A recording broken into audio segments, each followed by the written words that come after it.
Welcome, everybody, to the Chump Post Show, which I was looking through the comments on the last one, and I saw someone suggest that we should call the show Chump Change, which I love. Genius. So we're going to do that. Thanks for the suggestion. We're going to call it Chump Change. Yeah. I don't care if that sticks or if we're not allowed to do that. This episode's called that. Chump. Perfect. Let you know. I'm the executive producer, and I say, that's true. We'll talk about it. All the We'll talk about it. We'll talk about it. Love it. A meeting will be scheduled. I will say that you took over this project with me. You and Barbara, really took over making this thing happen and everything. And you really gave me freedom to make the show what I wanted it to be, and it was awesome. Oh, it was really good. Well, so thank you. I mean, you made an awesome show, so it was easy. It was mostly just getting out of your way and letting you do what you do. It was fun, and letting the audience tell us what they want us to do. You know, to an extent. I mean, let's calm down. You're not running can't give you everything. Yeah, I mean, You're very important. I'm the host. You know. That's a bald guy. That's a bald guy. Why aren't you wearing a suit? Because I'm not going to wear a suit. I'm wearing this every time. I said I want a new leather jacket. Oversized. I want it to be slim. Yeah, you should get a slim. Yeah, it used to fit me. Oh. But yeah, no. Yeah, you're a little petite now. Yeah, subtle brag. I need a slimmer jacket, and I want purple and orange on it. What are you down to? Chump on the back. Have you leveled out, or are you still losing weight? I've leveled out. Leveled out about 157. Nice. Okay. Oh, shit. That's Lower where, than that's where I'm I chilling. can't get down that low. Better than the 195 I was like. You would Yeah, just dude, get that's taken crazy. by the wind if you were There was the time where I was next to Gavin. I was the skinniest one in the room, and I was really happy about that. And then Jeremy fucking blew by me. Not really. And Still I've a been- lot skinnier than I am. I've been eating. Yeah, but you got so I'm not where I was. Also, let's point out in terms of weight. I mean, we Let's be kind real. of weigh almost the same, and But he's Jeff's- like a foot on. Yeah. Yeah, that's the thing. got the height. That's the difference. So, post show, we'd like to hear the true stories that we got to miss, unfortunately, because you were lying. That's your fault. Yeah, I do want to hear some. I heard some details of the furry story from Fiona, trapped in an elevator with a furry. Yeah. What happened? Okay. This was at the convention at YomaCon. It's in Michigan, and it was I was 19. It was I think it was my first convention, really, without my parents, just going there, and I was in an elevator. I wasn't necessarily trapped there for 30 minutes. It was just I was very high up. Mm-hmm. So it was long. It was a long time in the elevator, and I felt trapped. So what happened was, I wasn't trapped, but I felt trapped. It was me, my friend, and then there was 3 other people, and then a furry comes in. So a big fursuit.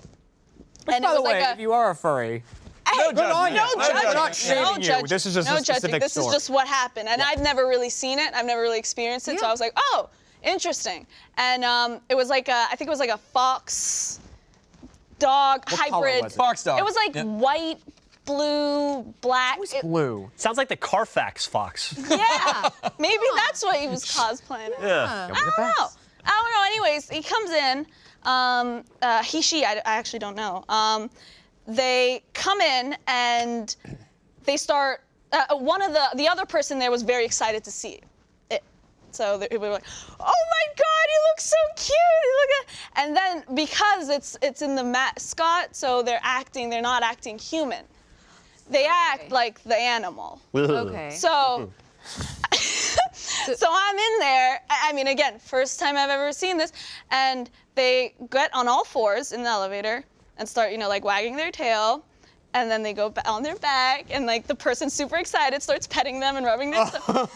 Oh, wow. And I mean, this lasted for, stops after stops after stops. It was 15 minutes. And I just keep looking over to the more counter, and you're like, go!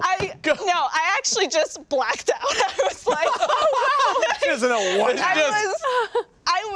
I disassociated to somewhere. I was looking at it and I was like, oh, this is what happens here. Did they hike up their leg and pretend to pee like an old Miss football player Maybe. after a touchdown? Who knows? Maybe. This was during but her blacking out I stage. blacked out at a point. I said that was enough for me. So they don't speak. So they actually didn't talk to you. They didn't. No. Well, it depends. That's the thing is so You knew my some stuff lie. about that. Right. My He lie. lives in this world. Right. Yeah. See? Yeah. God damn it. So there's elements of truth. So, right, exactly. My lie came from elements of truth, which Jeff had brought up after. He's like, that was very convincing. It's because one time back in the early Screw Attack days, so Nick he had this toucan outfit that he would Sam wear is as the Tommy the Toucan, and we'd take him around to conventions, and he'd Not fuck Toucan with Sam. people, and it was fun. But everyone would be like, "Oh, you're a furry," he was like, no, I'm a mascot. Like, and he kept like trying to like I thought you were hammer like, that no, I'm in. a toucan. Right. It's like, there's a I difference. have feathers. There's a difference. So we had a community member actually who reached out to us and was like, hey, here in Addison, Texas, there's a convention called Furry Fiesta. And so I just had this moment where I was like, I'm gonna trick Nick into going to that as Tommy the toucan. So I did. That's better than And so we went there. I told him it was Fury Fiesta, like Nick Fury, and it was a comic convention. Great. That's great. And so he got there and then realized, and then we're like, hey, and like, that was supposed to be the video, but then we're like, hey, well, so like we'll interview people, have some fun, and You whatever. didn't like look it up beforehand, or just No, he did not. He just hook, line, and sinker went with it. So he ended up walking into this furry convention dressed as a giant toucan, That's which is incredible. not the most popular furry persona or fursona. I would assume a fox is or a wolf. Yeah, something along those lines. that's more persona. Yeah, we ended up actually getting kicked out of there, which really sucked because I tried to go through all the due diligence of like how to get people's permission for filming stuff. The con chair wanted us to go literally bring each person to that person and then say that they had permission for us to film them. It was a whole thing. But one of the people I did come across, there was this person who was dressed as like a full-on, like it was like a mouse with blonde hair and a little plaid skirt, and he or she would not speak whatsoever. When we tried to like talk to them or anything like that. Somebody brought a big yarn ball that they had, and they tossed it out and they were all like playing around with it, but this person would never speak. And so that's why I used that in my element. I was like, I'll just Stop take looking that. at me, Jeff. Just staring me down this whole thing. I was like, and I will superimpose that person into the elevator story. Yeah. It worked. Well, it worked. Yeah. Now, here's the other thing. Before we started the show, we did a last-second change of line we were going to use for fuck. pushing the envelope, Yeah. where we changed Chad's story to the one about the Conga line, and Chad was very much like, this is a horrible story. I I'm just almost- letting you know, this is terrible, this is bad. Why? I almost did not submit this, and then I was like, But you well, did. surely it's not going to come up, but it did. It did. Jeez. Go for it. Okay. So, my group of friends and I used to go to Acon all the time. Acon is a giant anime convention in Dallas. And every Saturday night, they hold a rave, right? And so, the thing is, every time my group of friends and I would go to Acon, we would always, no matter how much booze we brought, we would always go through it the first night. So the next night, Yeah. our friend went out, was like, hey, I'm making a booze run, I'm gonna restock everything, who wants what? My two friends had previously drank an entire bottle of Soko between them. And they're like, that was fucking great. Like, we were at like the perfect level of drunk, like it was awesome, like not like throwing up You know, splitting a bottle, perfect Over- level. That's a perfect level. over an entire day, okay? Okay. Oh. So, all like, right, that's so that's hey, fine. we'll do that again. Well, anyway, it comes back and they go up to the room and they start drinking. And this time it was actually 100 proof Soko, and they didn't know that, and they drank it way faster than they did before. And there are two terrible stories that come from this. The other one I'll save for another time. But this one ended up with they're hammered to shit. We go to the rave. We're having a bunch of fun. We actually did. This is the first time I ever actually encountered furries. They were in the rave. April, my wife, is dancing with them and like has like pictures and stuff. It was great. And they're all about Conga lines. We know that. And so our friend decides to Everyone start a conga line, One bite. right? And so he goes, and like our group of friends like jumps on behind, and they start going. They're going around like, you know, dun dun dun dun dun dun, right? You get the knee up, right? Okay, Right? yeah, I get it. So this is important. So like The the knee's shit, important. Oh yeah, Very so important. like a ton of people start getting on this like conga line. It's going around the rave. Everyone's having fun. Like you can see it for miles. And then our friend who's leading it decides like, I'm gonna cut through the middle, see if I can get some more people. So as he's cutting through the middle, in the very center of the dance floor Oh no. is a female little person in a wheelchair. Oh boy. Okay. Oh wow. So my friend who's at the front sees where this is going and peels off.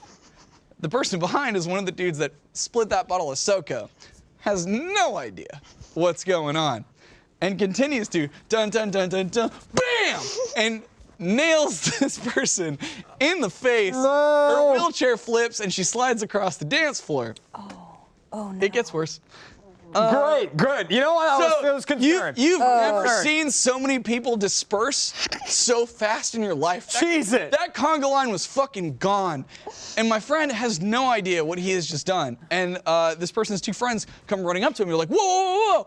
And he just sees their hands out and he double high fives them and then walks out of the rave. Oh, wow. No. So, Wow. Thank God you lied. so, That's what I gotta say. Does it Thank you. Does it continue to get worse? so here's the deal. What do you mean? Here's the deal. We assigned people to get him back to the room, and then I went and made sure, and like she was taken care of, she was fine, everything was okay. But the following year, there was a sign outside of the rave that said no conga lines allowed. Oh my God. And years later, I ended up telling the story, and someone was like, "I worked Acon staff, and I've heard about that story. That was you guys? Holy shit!" But luckily, everyone was okay in the end. It's the high fives. That Oh, I one know. That was the part that killed me because we're all just like, holy fuck. And he's just like, yeah. Like, you had no idea. Yeah. Hours later, he asked why his knee hurt so bad. Well, I hope you told him. I'm glad you ended up lying during the show because a lot less people watch the post show. So thanks. I warned you. You did warn me. I didn't know but I didn't know. You're the one that submitted the story, dude. Yeah. So Jeff, with your story, I heard that you said that you have told that story on the RT podcast. Probably RT and off topic at some point. Okay. Let's Plays. I haven't heard you say that, but for some reason You haven't seen every single podcast we've ever made? Well, fair enough. Amateur. And so, but for some reason, when you told me that, I was just like, I just feel like that's true. You I didn't don't even know. ask him a question yet. You were I like, just- he's telling the truth. I know, which is just like, why did I? Because I'll tell you why. Because you look at me and you think there's a person people probably offer money for sex. That's a guy. Do you ever regret not taking true. the deal? I could have used the money. I tell Jeff all the time. I'm like, you've got them DSLs. Oh shit! All right. Thank you for watching Chump His Day. daughter is right there. Daughter's here. Thank you. He does not always tell Jeff that. No! Don't open it. Shit. Don't open it. Come back to me. Thanks for watching Chump Change, everybody. We'll see you next week for more Chump. Watch it live to vote along. Double high five! Yeah! Bye, everyone. Gosh.